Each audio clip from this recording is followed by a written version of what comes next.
ఈ ఎంసెట్ లేదా ఎఫ్సెట్లో మంచి ర్యాంక్ రాని విద్యార్థులకు బెస్ట్ ఆల్టర్నేటివ్ సిఎస్ఈఎంఏ కోర్సులు అడ్మిషన్లు జరుగుతున్నవి. కోల్కతా ఈ మాట వింటేనే మనకు తెలుసు కరెక్ట్ ఎగ్జాక్ట్లీ ఒక సంవత్సరం క్రితమే ఈ మెడికల్ స్టూడెంట్ మీద అత్యాచారం జరిగింది. ఆ తర్వాత రకరకాలుగా ఒకరి మీద ఒకరు ఎలిగేషన్ చేసుకోవడం, మా తప్పు కాదనడం, ఇదంతా జరిగిన తర్వాత లాస్ట్కి వస్తే ఒక నిందితుడిని పట్టుకున్నారు. ఆయనకు యావజ్జీవ కారాగార శిక్షణ అయితే వేసారు. అది దాదాపుగా మెడికల్ స్టూడెంట్స్ అసలు మేము పోనేవోము, మాకు ఖచ్చితంగా న్యాయం జరిగే వరకు, అసలు నిందితుడు ఎవరో తేలే వరకు కూడా మేము హాస్పిటల్లో విధులు నిర్వహించడం, ఇట్లా చాలా అంటే చాలా పెద్ద ఎత్తున ఉద్యమం నడిచింది. అగైన్ మళ్ళా అదే సిచ్యువేషన్ ని ఇప్పుడు కోల్కతా ఫేస్ చేస్తోంది. అప్పుడేమో మెడికల్ స్టూడెంట్, ఇప్పుడేమో లా స్టూడెంట్ కి సేమ్ అదే సిచ్యువేషన్ ఎదురైంది.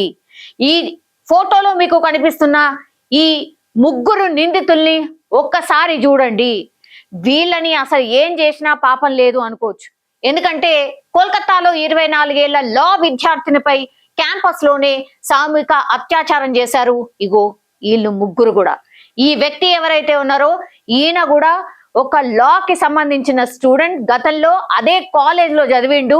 ఈయన సీనియర్, ఇప్పుడు ఆ అమ్మాయికి సీనియర్ అన్నమాట. వీళ్ళిద్దరేమో ఆ కాలేజ్ లో వాళ్ళిద్దరు సిబ్బంది, వాళ్ళిద్దరేమో అక్కడ వర్క్ చేసే, ఆ కాలేజ్ లో పనిచేసే సిబ్బంది. ఈయననేమో ఏకంగా ఆ లా కాలేజ్ లోనే వన్ ఆఫ్ ది సీనియర్.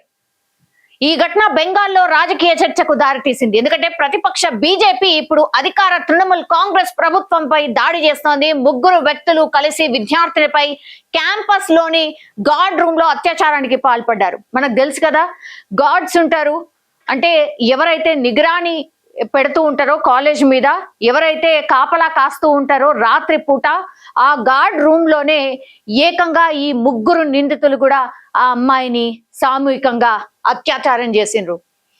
ప్రధాన నిందితుడు మోనోజిత్ మిశ్రా, ఇగో ఇతనే ది మెయిన్. ఈ అత్యాచారానికి కారకుడు ఎవడు అంటే ఇగో ఈయనే మిశ్రా. ఆయన ఒక మాజీ విద్యార్థి అండ్ టిఎంసి స్టూడెంట్ వింగ్ ప్రధాన కార్యదర్శిగా గతంలో పనిచేసిండు. టిఎంసి ఇప్పుడు అధికారంలో ఉన్నటువంటి పార్టీ తృణమూల్ కాంగ్రెస్, మమతా బెనర్జీ సీఎం గా వ్యవహరిస్తున్నటువంటి పార్టీ ఎవరైతే ఉన్నారో ఆ పార్టీకి సంబంధించి ప్రధాన కార్యదర్శిగా గతంలో పనిచేశాడట. ఇదే ఇప్పుడు రాజకీయ దుమారానికి దారితీస్తోంది. ఇతడితో పాటుగా మరో ఇద్దరు విద్యార్థులు కాదు, వీళ్ళిద్దరు ఈ మొహాలే మన విద్యార్థుల కాదు, అక్కడ ఉన్నటువంటి సిబ్బందే వీళ్ళంతా. అహ్మద్, ప్రమిత్ ముఖర్జీలు అత్యాచారానికి ఒడిగట్టారు. కస్బా పోలీస్ స్టేషన్ లో ప్రస్తుతం అయితే కేసు నమోదైంది. ఆమెనే ఎవరైతే బాధితురాలు ఎవరైతే ఉన్నారో ఆమెనే వెళ్లి వీళ్ళ మీద కేసు ఫైల్ చేసింది. ముగ్గురు నిందితులను పోలీసులు అరెస్ట్ చేశారు. జూన్ 25న రాత్రి 7:30 నుంచి రాత్రి 10:50 మధ్య కళాశాల ఆవరణలో ఈ సంఘటన జరిగింది. ఎంత దారుణం అసలు! ఒక లా స్టూడెంట్ ఎక్కడైతే కాలేజ్ లో చదువుతుందో ఏకంగా అదే కాలేజ్ లో ఆమె అత్యాచారానికి గురైంది అని అంటే ఏం చెప్పాలి? అసలు ఏంది ఇది? ఇంత ఘోరంగా తయారైనరు. రాత్రి 7:30 నుంచి 10:50 పాటు ఈ దారుణమైనటువంటి సంఘటన జరిగింది. ఇగో వీడు అసలైన కారకుడు. సూపుకైతే ఎవరైనా అనుకుంటారా ఇట్లాంటి ఆలోచనలు ఉన్న వ్యక్తి అని? ఎవరు అనుకోరు. ఇగో ఈ ప్రధాన నిందితుడు వీడు. ఫస్ట్ వీడు అత్యాచారానికి పాల్పడ్డాడు. ఈ ఇద్దరిని బయట పెట్టి తర్వాత వీడు బయటకు వచ్చిన తర్వాత వీళ్ళిద్దరూ అత్యాచారానికి పాల్పడ్డారంటే ఈ కేసుకి సంబంధించి ఈమెనే స్వయంగా వెళ్ళి నాకు ఈ దారుణం జరిగింది, నాకు ఇట్లా జరిగింది అని ఏకంగా ఆ బాధితురాలే పోలీస్ స్టేషన్ కి వెళ్ళి ఫిర్యాదు చేసినటువంటి పరిస్థితి అయితే ఉంది. అసలు రీజన్ ఏంది? ఎందుకు ఇట్లా కక్షగట్టిండు, ఎందుకు దీనికి ఒడిగట్టిండు అని అంటే ప్రధాన నిందితుడైనటువంటి మిశ్రా పెళ్లి ప్రతిపాదనను తిరస్కరించినందుకు తనపై అత్యాచారానికి పాల్పడినట్టు బాధితురాలు ఫిర్యాదులో పేర్కొంది. ఇతను ఆ అమ్మాయిని పెళ్లి చేసుకోవాలనుకున్నాడట. సరే, నీ అభిప్రాయాన్ని చెప్పు, అడుగు. అమ్మాయికి ఇష్టం లేకపోతే ఏం చేస్తావు? ఇట్లా చేస్తావా? ఇంత దారుణంగా అత్యాచారానికి పాల్పడతావా? పెళ్లి ప్రపోజ్ చేసినావు, ఆ తర్వాత ఆమెకి ఇష్టం లేదు అమ్మాయికి, ఇష్టం లేకపోతే కక్ష పెంచుకుంటావు, ఇంత దారుణానికి ఒడగట్టిండు. ఏంది పెళ్లి చేసుకోను అన్నందుకు.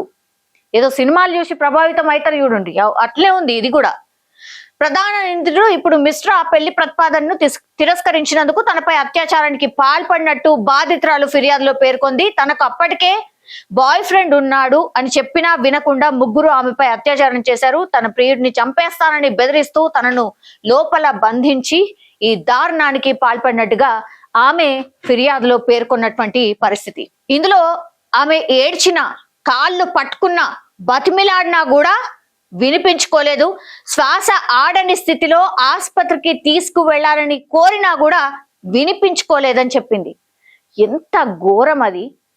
ఆమె చెప్పేటప్పుడు కూడా, ఆ కంప్లైంట్ చేసేటప్పుడు కూడా ఏడ్చుకుంటూ పోలీసులకు నేను ఇంత నరకం చూపించిండ్రు, నాకు కాళ్ళు పట్టుకున్నా, వేడుకున్నా, బతిమిలాడినా కూడా వినలేదు, నాకు శ్వాస ఆడతలేదు, నన్ను చచ్చిపోతాను, నన్ను హాస్పిటల్ అన్నా తీసుకెళ్ళండి అంటే కూడా వినలేదు అని అంటే అసలు మనుషుల జాబితాలకు వస్తారా? వీళ్ళు మనుషులేనా? ఇంత దారుణంగా అసలు మనుషులు తయారైతుండ్రు అంటే ఏమనుకోవాలి? సరే, వీడంటే పెళ్లి చేసుకోమని కోరిండు, ఆమె తిరస్కరించింది కాబట్టి సరే నీకంటే కోపం ఉంది అనుకుందాం. వీళ్ళకేమైంది? ఈ లా స్టూడెంట్ అంటే సరే ఈ ఏజ్ గ్రూప్ లో ఉందనుకోండి, వీళ్ళని చూడండి ఏ ఏజ్ గ్రూపో. నీకో చెల్లో, అక్కనో, లేకపోతే నీ కూతురు అంత వయసు ఆమె కదా. ఎట్లా అసలు ఏం ఆలోచిస్తున్నారు? ఇంత ఘోరంగా తయారైనరు. అండ్ దీన్ని మొబైల్లో నిందితులు తనను బలవంతంగా గార్డ్ రూమ్ లోకి తీసుకెళ్లి బట్టలు విప్పించి బలవంతంగా అత్యాచారం చేశారని ఆరోపించింది. దీన్ని మొబైల్ ఫోన్ లో చిత్రీకరించి బ్లాక్ మెయిల్ చేశారని కూడా చెప్పింది.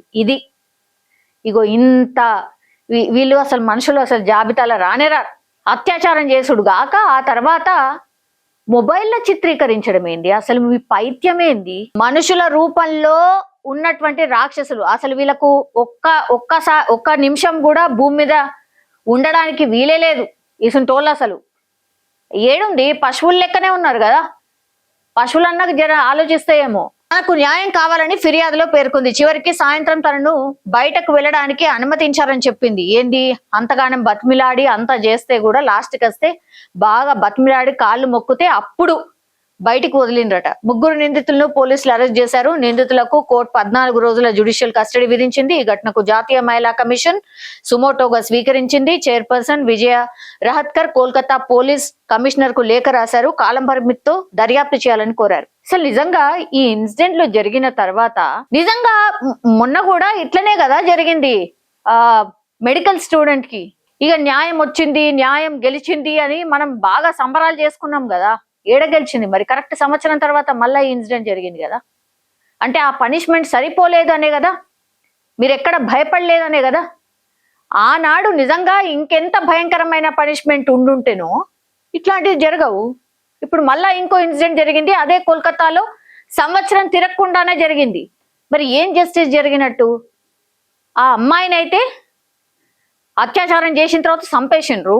మళ్ళా అక్కడ కూడా రాజకీయ నాయకుల ఇన్వాల్వ్మెంట్ ఉండే, ఇక్కడ కూడా మళ్ళా సేమ్ కనిపిస్తుంది. అసలు ఏమైతుంది ఈడ? రాజకీయమా ఇంకోటా కాదు. అసలు మనుషుల్లాగా బిహేవ్ చేస్తేనా? బతిమిలాడి కాళ్ళు మొక్కితే కూడా వదలలేదు కదా. ఆమెనే వెళ్ళి స్వయంగా ఫిర్యాదు చేసింది. మరి ఇప్పుడు ఏం చర్య తీసుకుంటారు? ఇప్పుడు నేషనల్ కమిషన్, ఇందులో మహిళా కమిషన్ వచ్చి విచారణ చేయాలి, త్వరితగతిన చేయాలంటే త్వరితగతిన అంటే మన దగ్గర ఖచ్చితంగా ఒక 3 నుంచి 6 నెలలు పడుతుంది. అది త్వరితగతిన, అది అంటే మన అదృష్టం అనుకోవాలి. ఇక ఈ సంఘటన కూడా మీరు చూడండి, మళ్ళీ ఆందోళనలు మొదలయ్యాయి. మళ్ళా సేమ్ కోల్కతాలోనే ఇలాంటి ఇన్సిడెంటే జరిగింది. అక్కడ ఎక్కడ అమ్మాయిలకు రక్షణ లేదు. ఇవన్నీ మనం వింటాం. ఇంకొక వారం 10 రోజులు ఇవి వింటాం. మహిళా కమిషన్ స్పందించింది, సుమోటోగా స్వీకరించింది. విచారణ పేరు మీద అమ్మాయిని పిలుస్తారు, వీళ్ళని పిలుస్తారు, ఆ పక్కన వాళ్ళని పిలుస్తారు, వాళ్ళని పిలుస్తారు. ఏమైతుంది? 3 నుంచి 6 నెలలు పడుతుంది. తీరా చూస్తే వీళ్ళకేం ఉరిశిక్షలు ఏం పడవు. లాస్ట్కి వస్తే ఏం చేస్తారంటే వీళ్ళని కారాగారంలో వేసేయండి అని చెప్తారు. అదే న్యాయం అనుకోవాలి, అదే మనకు గొప్ప న్యాయం అనుకోవాలి. ఈ స్థితిలో మనం ఉన్నాం. ఇంకెందుకు ఇట్లా బరి తెగించి ఇట్లాంటి వాళ్ళు బయట తిరగరు? అదే కదా జరుగుతుంది. మరి అదే కదా క్వశ్చన్ చేస్తున్నారు. సంవత్సరంలోనే 2 ఇన్సిడెంట్స్. ఎవరు ఆన్సర్ చెప్తారు? రాజకీయాలు వాళ్ళ మీద వీళ్ళ మీద వాళ్ళు. అంతే కథం. ఇప్పుడు ఏంది, టీఎంసీకి సంబంధించిన ఆయన కాబట్టి ఇప్పుడు అధికార పార్టీ అదే ఉంది కాబట్టి వాళ్ళ మీద ఇక ఆందోళన చేస్తారు, వాళ్ళు తిట్టుకుంటారు, వీళ్ళు తిట్టుకుంటారు. దాని తర్వాత ఏమైతుంది, ఈమెకు న్యాయం ఎప్పుడు జరగానో అప్పుడే జరుగుతుంది. కానీ అవి ఆగుతాయా అంటే ఎవరు గ్యారంటీ ఇవ్వరు. ఇది మన సిచ్యువేషన్. అగైన్ కోల్కతాలో ఒక లా స్టూడెంట్ కి జరిగినటువంటి ఇన్సిడెంట్ ఇది. చూడాలా మరి ఏం జస్టిస్ జరుగుతుంది, ఏమైతుంది చూడాలి. నిజంగా ప్రస్తుతం ఉన్నటువంటి సమాజం దేనికి ప్రయారిటీ ఇస్తుంది? ఆర్థిక సంబంధాల చుట్టూ మాత్రమే తిరుగుతోంది. మళ్ళీ ఎన్నికలంగానే చాలా విరక్తి కలుగుతున్నాం. మంచి అనిపిస్తుంది కదా, లేడీస్ కూడా ఛాలెంజింగ్ జాబ్స్ చేసినప్పుడు చాలా బాగుంటది. ట్రాఫిక్ అసిస్టెంట్స్ గా నియమించిన ట్రాన్స్జెండర్స్ అందరితో సాల్యూట్ చేయించుకుంటున్నారు. ఫుడ్ డెలివరీ ఇవ్వటానికి వెళ్ళినటువంటి డెలివరీ బాయ్ అనిల్ పై కళ్ళ ముందు